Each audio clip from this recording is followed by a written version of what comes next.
Today's ruling on USAID is another example of federal courts pumping the brakes as the Trump administration tries to quickly downsize the government.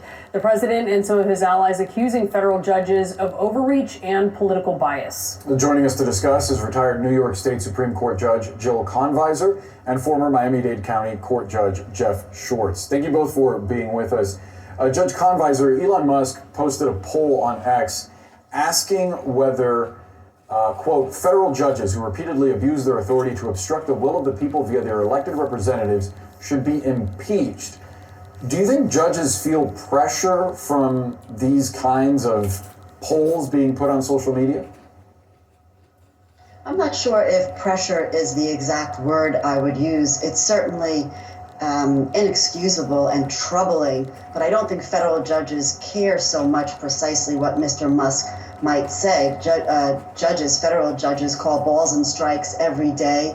They deal with difficult litigants. They deal with those accused and convicted of crimes. I don't think they're that terribly worried about it. But I think what the issue is that is concerning, and what Mr. Musk probably doesn't understand, is how to impeach someone. There has to be a reason. It's not by fiat and it's not by executive order. So I think he probably needs a better understanding of what that means. It has to be grounds for impeachment, which he has not alleged. Yeah, and Judge Swarz, we heard the House Speaker Mike Johnson saying the court should take a, quote, step back to let the Trump administration work its will. I just wonder what your reaction is to that when we're talking about co-equal branches of government, which is something that normally the Speaker is in support of. Well, I would say this. Judges, whether they're elected or appointed, have no constituency. They are not loyal to one party or the other. They are not there, as the justice said, they are there to call balls and strikes. They're there to determine what is or is not legal under the Constitution.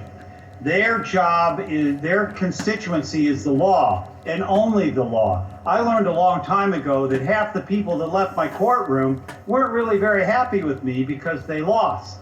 Losing does not mean a judge is incompetent.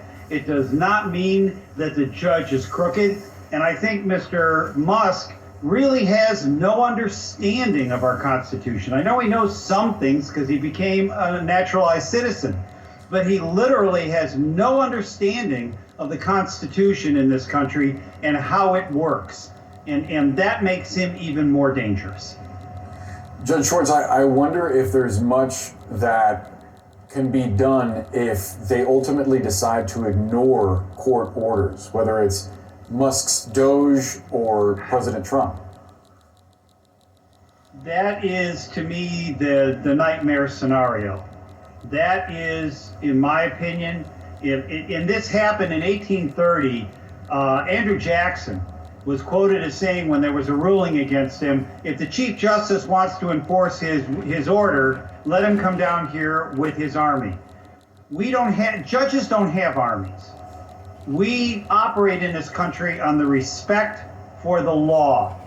And if there is no respect for the law by the leadership of this country, it is basically meant to destroy the third branch of government.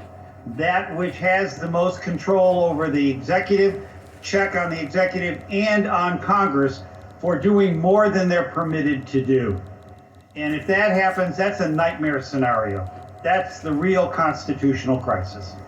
Trump has said he'll abide by the courts, but that he'll appeal. But certainly when you have Elon Musk tweeting like this, you have J.D. Vance tweeting, raising questions about what they'll do when judges hand down decisions they don't like. Big questions that have to be answered here.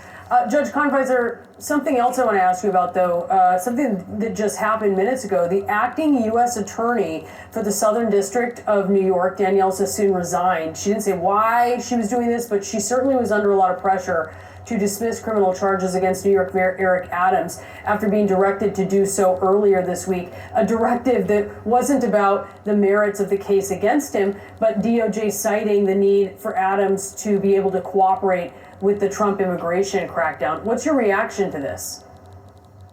Well, first of all, I did read the indictment against Mayor Adams, and there was significant teeth to it.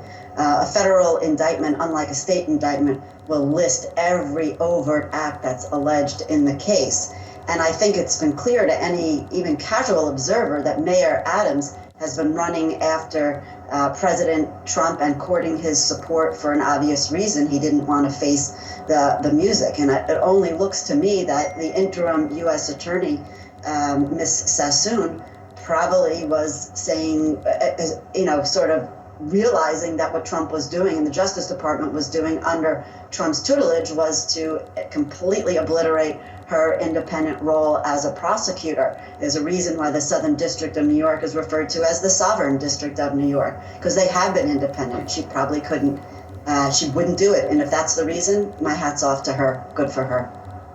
Judges, I'd like to add a couple things. Can I add a couple things on that? I don't mean to interrupt, but we only have the a word few comes seconds down, here. the letter.